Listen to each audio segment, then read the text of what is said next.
So the point is, yeah, there's no temple, but you can't sacrifice if there's no temple. That is the place to sacrifice. That's the point. So anyone who says to you, oh, I'm going to sacrifice a lamb, in my backyard, and I'm going to put that blood above my door.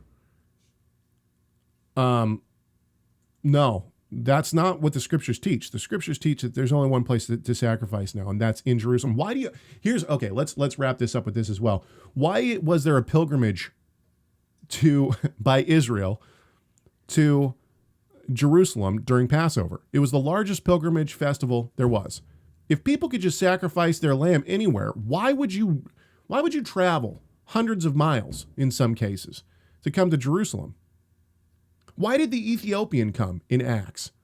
Why did he come from Ethiopia to come to the temple for a festival? Why didn't he just sacrifice where he was?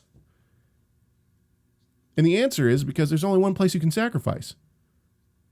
It's in the temple in Jerusalem.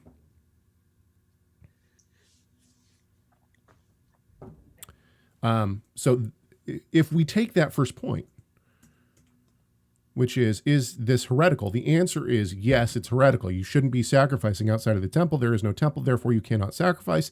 All of a sudden, number 2 and 3 become very clear.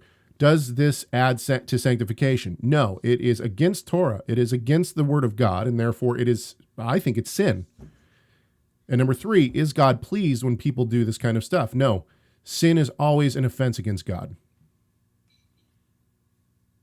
Should we move on?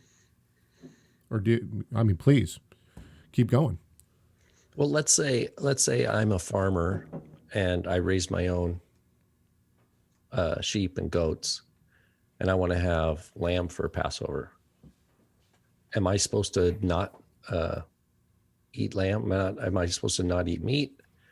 Is there a pathway that I can actually do what I normally do, which is slaughter an animal and prepare it and have a big meal, big celebratory meal?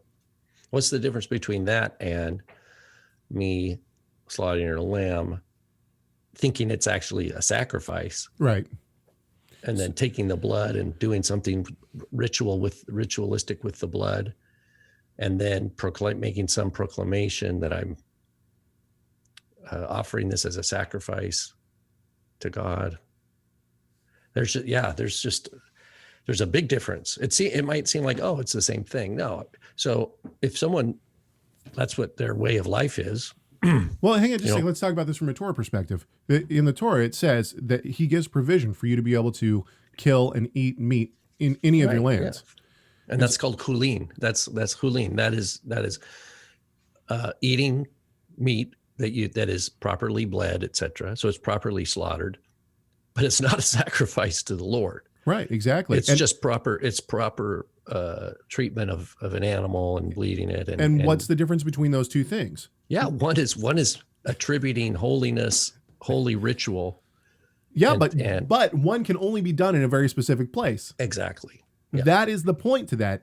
In other words, can you sacrifice in any of your places? The answer is no, you can't. Why not? Because there's only one place that you can do it. So even the Torah command itself even the Torah allowance to be able to kill meat outside of the temple complex and eat it shows that there's only one place that you can actually make a sacrifice, and that's in the temple complex itself. Make sure to subscribe to our YouTube channel by clicking the subscribe button and check out more videos from Messiah Matters.